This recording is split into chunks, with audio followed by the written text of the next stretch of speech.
Salam İpek Yolu Universal Sanat Salonimizning aziz ishtirokchilari. Kelgan har qadamlaringizga marhaba.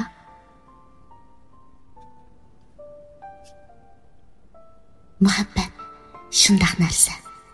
Avtori va ovozda Dilnur Tursun, Dilnafis. Ba'zida yillar mobaynida muz tutgan shiriking shirrida erib ketadi. Ba'zida kuyalmayman degan yerimdan yalqin yanadi. Ba'zida oddiy bir beqishla jiningni elib ketadi. Shundoq narsa u muhabbat degan. Bixlamaydi degan yeridan ingan yaproq kabi, kuylamaydi degan yeridan po'raklagan gul kabi, o'shgan o't ichidan yongan gulxan kabi.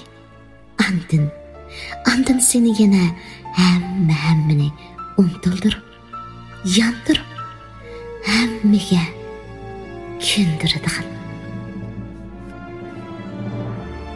O'zing emas biriga aylantirib qo'yadigan. O'zingcha kelib qo'yasan. O'zingcha uzundan uzun jiroqqa tikilsan. O'zingcha illiq bir harorat qoplaydi. Andin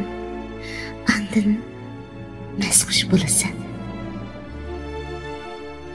Uning bag'rida tipachaklagan jaran kabi qo'ynidan yulqinib chiqib ketmoqchi bo'lasan.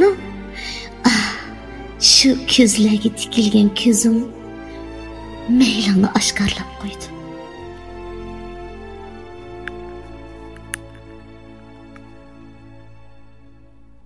Tatliq bir sezim jiningni oldida shirinlik ichida qolasan.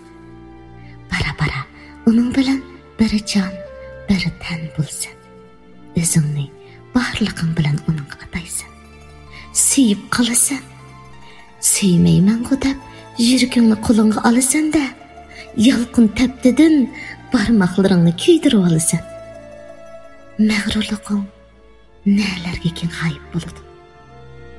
Shundoq narsa, dal shundoq narsa u muhabbat degan.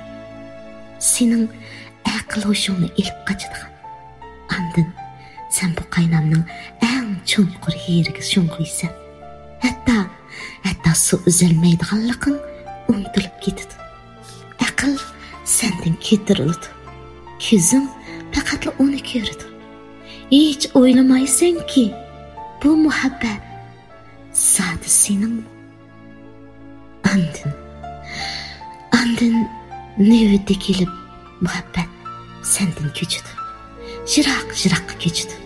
Chunki u aslida sening emas edi. Ko'chib ketadigan muhabbatdan in'om olasan.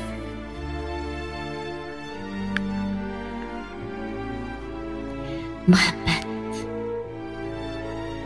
ana shundoq narsa. Ko'chib ketib turadigan. Hikoyam shundoq deydi. Muhabbatmi? Shundoq. Muhabbat ana shundoq narsa.